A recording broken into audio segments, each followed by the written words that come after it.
Ouvrons maintenant une composition vierge sur GIMP pour pouvoir créer de toutes pièces un montage image.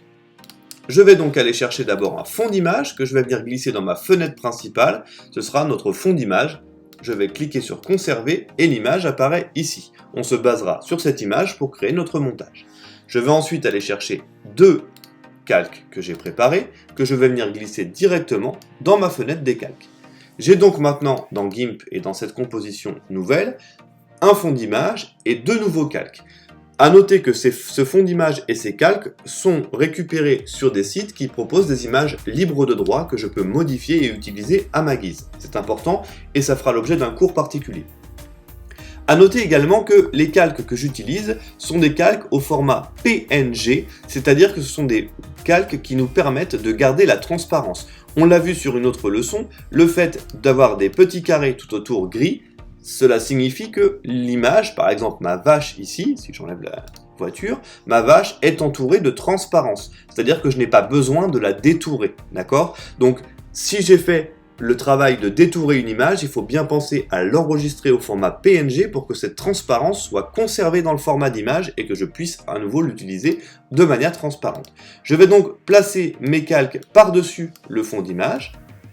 J'ai maintenant une voiture, une vache, alors on peut imaginer par exemple que la voiture est arrivée sur la route, a fait un dérapage et est arrêtée par une vache qui est allongée au premier plan.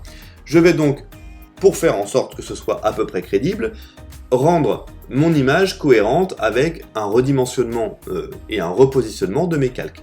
Je vais donc d'abord cliquer sur ma vache, je vais venir la placer avec mon outil de positionnement au premier plan, puis je vais venir la redimensionner parce que là elle est vraiment trop grande par rapport à ce qu'on a l'habitude de voir quand on voit autour les arbres, la taille de la route, notre œil arrive à faire cette distinction là. Donc je clique sur la mise à l'échelle et je vais venir légèrement la redimensionner, voilà, ça paraît un peu plus logique.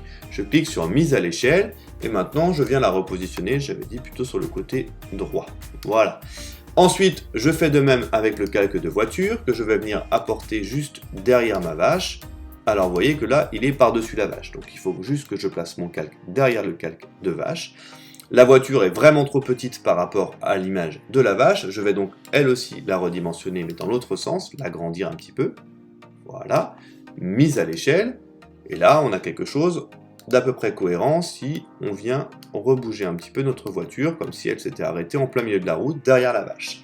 On a donc ici une image à peu près cohérente en termes de redimensionnement, en termes de positionnement sur l'image. On pourrait par exemple, pour la vache, ajouter un dernier petit paramètre dans Filtre, venir lui apporter une ombre, alors je ne vais pas le faire maintenant, mais qui pourrait être retravaillé. Si on regarde l'aperçu, si on enlève et qu'on remet, on a une légère ombre qui se crée autour de la forme de la vache, qui permet de rendre un petit peu plus cohérent et réaliste son intégration dans l'image de base. On a maintenant un montage complet avec 3 calques.